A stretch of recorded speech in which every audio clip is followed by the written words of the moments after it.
So I want to talk to you all about what I see as one of the fundamental problems, one of really the two most fundamental problems of getting to useful quantum computing.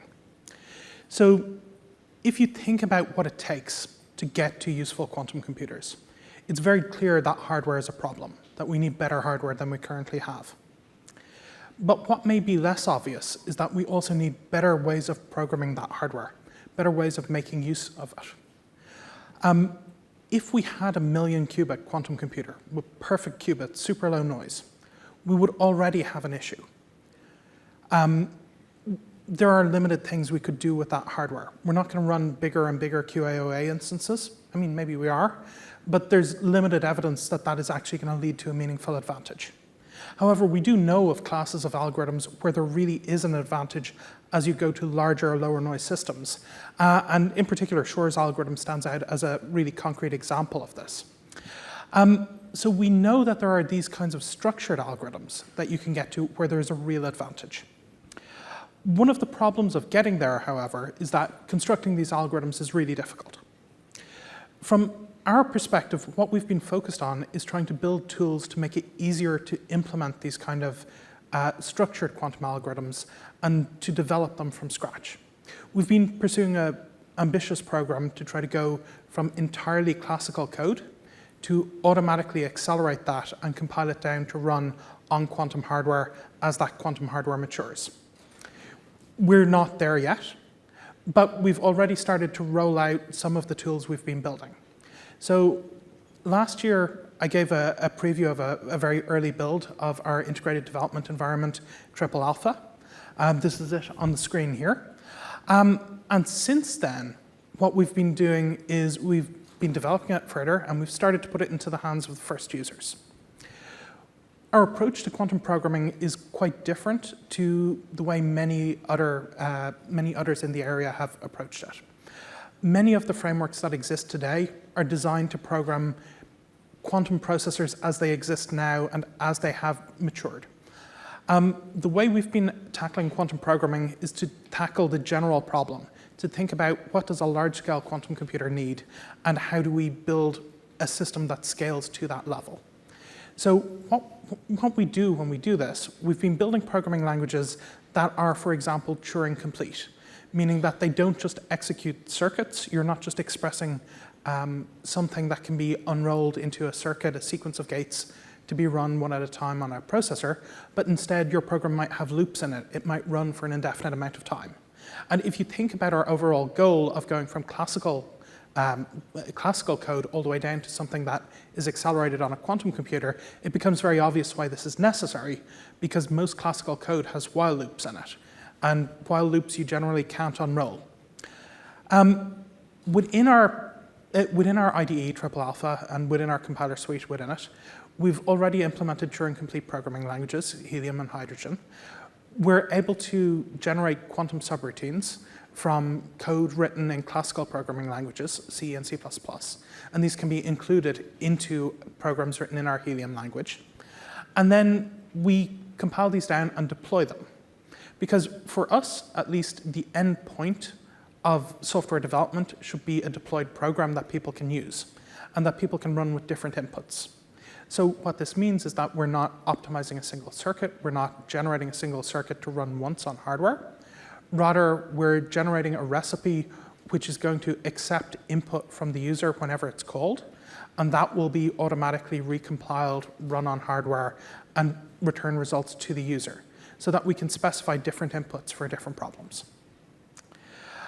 The way we do this, the way we manage to get to a Turing-complete language and be able to compile it down and execute it on existing hardware is kind of a challenge, because much of the hardware that's available at the moment isn't adaptive. You can't necessarily have a program that branches in very many different paths and actually be able to execute that on hardware because of the need for real-time feed-forward. However, there are other techniques we can use to be able to emulate this.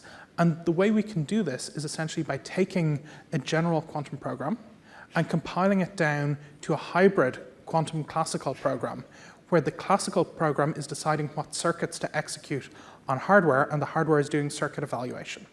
And it goes back and forth between the classical system and the quantum system, changing the circuit each time to simulate the effect of running a larger adaptive program. We've rolled this up into our IDE, and we thought, what better way to see what this leads to, what new things it enables, than to invite a bunch of PhD students from around the world over to join us and to try it out, to have the first hands-on with it. So we did that last week. If you see any of our team at the stand looking very tired, it's because they've just come from our hackathon at Bali. We had 28 students from around the world, almost all PhD students, and they spent the week playing with our system, trying to implement different things.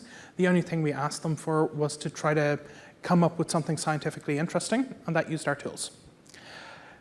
Of course, there were some teething issues, as there always is with any first hands-on, but we were really impressed to see some of the things that the students came up with. In particular, we saw demonstrations of non-circuit quantum algorithms, particularly the dissipative quantum eigensolver. We saw experimental tests of stabilizer dimension. We saw simulation of a multi-party quantum protocol by using a shared quantum processor and using our API deployment framework to allow different users to interact with it separately and have their interaction separated. We also saw teams building up libraries of fault-tolerant operations and error correction operations. And we saw our ability to compile from C and C++ start to be used to try to characterize the resource utilization of various factoring algorithms, both Shor's algorithm and a recent algorithm by Regev. One of the lessons we learned from this, one of the things we saw, was that certain parts of our programming languages, certain features of our languages were being used again and again that are different to what's available in current systems. In particular, we saw repeat until loops, which are our form of indefinite loop, like a while loop. We saw those being used in many of the projects. We also saw many of the projects using either call time or runtime input from a user or from a classical script. So by call time, what I mean is once we have deployed our quantum program, there's the time when the user calls the API to obtain a result. So at that point, there is a chance to input information into the system. However, the system may also prompt for additional information as the computation progresses. Now, that's not really practical to do within the coherence time of pretty much any system that's available today. However, because we're doing this process of compiling it into a hybrid classical quantum program and running circuits adaptively, it means we can run up to the point where we need the input. We can obtain the input from the user, and then we can run past that. So we can use this, for example, to simulate mid-circuit measurements automatically, to simulate adaptive feed-forward, and so on. I wanted to tell you, though, a little bit about what you can do with these features. And I thought, what better way to show you both why those loops are important, the indefinite while loops, and why accepting input from users is maybe interesting. Because it opens up new approaches, new things that you can try on quantum computers that weren't previously practical. And it's kind of timely because, 55 years ago, almost to the day, there was what's now referred to as the mother of all demos, not far from here, which was a major milestone in the demonstration of interactive computing, where humans were interacting with the computer rather than it just performing a calculation without human intervention. So I thought, what better way to show you how these things can be useful than to show you how to build a simple program that maybe would be very difficult in any other framework. So what I want to show you is a REPL. So it's going to be a read, evaluate, print loop. So what it will do is it will read in input from the user. It will evaluate it by running the instructions on a quantum computer, and will return the output to the user, and will continue in this way so that the user can interact with the quantum computer while the quantum information is essentially live.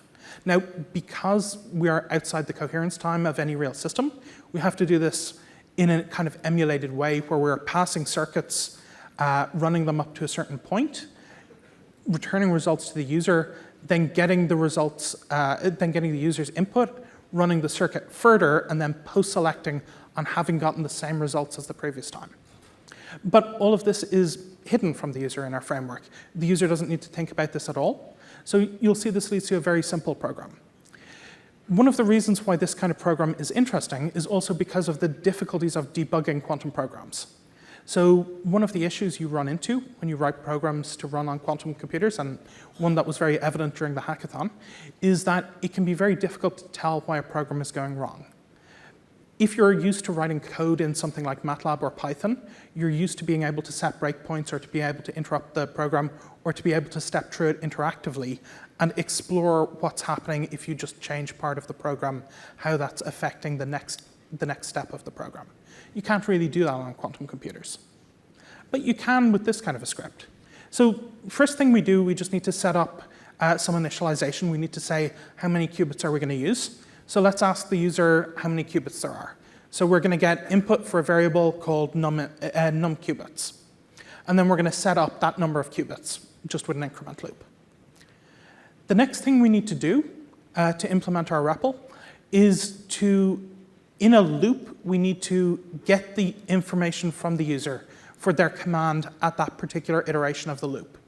So in this case, what we're doing, we have a repeat until loop. So that's the kind of indefinite loop I mentioned before. And you can see at the start, what it's doing is it's acquiring information from the user about an instruction index. So that's going to tell us, do we halt the program, or do we do a Hadamard, or a C0, or a measurement, or something? We need to determine which qubits should be affected. So in this case, we have up to 3 qubits that might be affected because we have Toffoli gates that have 3 inputs, for example. And we might also have parameterized gates. So we might have a Z rotation, for example. So we're going to gather all of that input right at the start of the loop.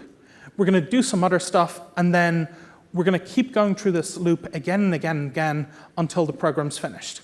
And the program's only going to be finished when we receive a signal from the user that tells us they're done. So the next step we need to do is we need to process the instructions. So that's where the ... in the previous slide is getting filled in. So this is just the example code for ending the program. You can see it's really simple. It's just comparing whether the instruction index that's sent is equal to 0. And if so, it executes the contents of that if statement and just finishes the program. When we want to do a Hadamard, instead, we compare if the instruction index is equal to 1. And if so, we execute a Hadamard on the qubit at address 1 in the program. Similarly, if we want to do a measurement, we compare, in this case, a measurement was instruction 14. So we compare, is the instruction index equal to 14? And if so, then we measure the qubit and we return the output back to the client computer. So once we have done this, we've hit compile on our system, we've gotten it down to the hardware level, we're now ready to deploy. So we hit the deploy button and it's going to spin up an API for us. So our program now that we've written is deployed as an API. We have a number of different API endpoints that you can connect to from essentially any different kind of technology. So you can bake this into a web page, you can bake it into whatever you want. In my case, last night at 3 a.m. in the morning, I decided to bake it into a Python script. But we have a different endpoint for starting a job, for checking the status of a job, for updating inputs, for getting results. We also have some others for canceling jobs and so on. But these are the ones relevant to this program I'm currently talking about. So what you can do is you can write a simple Python script where it's going to connect to those API endpoints, and it's going to see what's being requested. So in this case, it's going to, first of all, ask the user for the number of qubits. So you can see that highlighted right at the top. So when it connects to the API, it's going to get a status update. It's going to see the jobs queued. But then it's going to get another status code saying that it's awaiting inputs. And that's the second highlighted line you can see in green, where it says awaiting inputs, missing inputs, and it gives the list: instruction IDX, address 1, address 2, address 3, and param 1. So at this point, we need to poll the user for information. So the user's going to type in this case, H1, and the Python script is just going to turn that into a list of parameters. So it's going to turn it into some JSON that gets sent back to the API. The API processes it again. It updates the quantum circuit, goes back to the user for more information, and it continues in this way. So you can see these API calls going back and forth, connecting to the quantum backend and returning results to the user. But the experience for the user is just like this. Type your asked number of qubits, so you say 5. What instruction do you want to do next? Okay, I'm going to do a Hadamard on qubit 1. Then maybe I'm going to do a C0 on qubit 1 and 2. Then maybe I'm going to measure qubit 1, and it's going to tell me the result. Okay, you measured qubit 1. The result of that measurement was 1 rather than 0. I'd say, okay. But given that result, maybe now I'm going to decide I want to do a T gate on qubit 2. So I can decide to do that with this measurement in mind and continue on just in an interactive way with the quantum computer. Now, this kind of gives you a cheap and easy way of debugging your programs, at least at small scale. But that's not really what I wanted to highlight. What I wanted to highlight was how easy this is to set up. This is not very many lines of code at all in our language.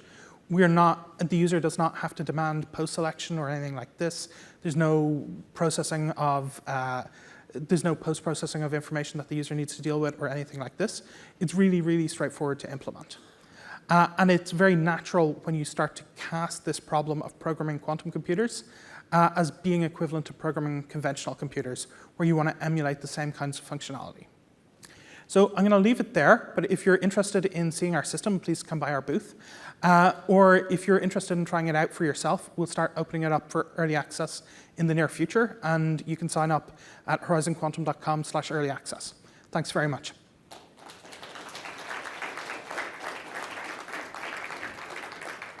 Thank you, Joe. We do have time for questions. Any questions out there? Please go ahead. And do we have the app? Joe, questions on the QR code if you don't have your app open. And I don't yet have any shown up here on my display, so.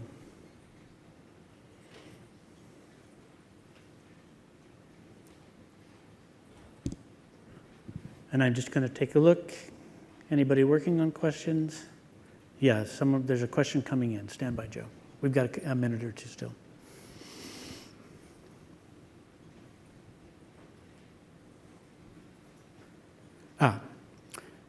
Are the instructions non-unitary, or can you have non-unitary instructions? So in general, the way the instructions in our system work, they're not hard-coded, so they're defined in a separate file. We call these language files or instruction sets. And generally, for us to do gate synthesis to automatically construct between one instruction set and another, at the moment, we only have that working with unitary gates. However, those files, you can fully express non-unitary operations. Well, when I say non-unitary, you can express CPTP maps. So you can express decoherence, for example. So if you want to implement a dephasing channel, something like that, that's fully expressible in our languages. The compilers don't have full support for it yet at this point. Okay, I don't see any more questions. Oh, here's one. Have you live tested on hardware? How do you deal with cloud submissions? Yeah, so that's a good question. We've run our general system on hardware. This last bit that I showed you now, we've done this in the last couple of days. So we're still about to test on hardware. We've run on simulators, though, for example. How do we deal with cloud jobs? Well, I mean, we have a worker system on the back end that queues up jobs for submission to cloud services. We have support for IBM Cloud and AWS at the moment, that will continue to integrate other hardware providers. But generally, the system's set up to be able to work with quite a wide range of hardware providers. Okay, and one last one. Can you do simulations of quantum computation, if that makes So we don't use our own simulators at the moment. There's definitely a case to be made for implementing them because of the fact that we use potential features of quantum computers that are not common in simulators, such as the ability to do feed-forward. But at the moment, what we do is we have backends set up for both IBM simulators and AWS simulators. So you can use basically the full range of simulators from either of those companies at the moment, and we'll continue to add to that.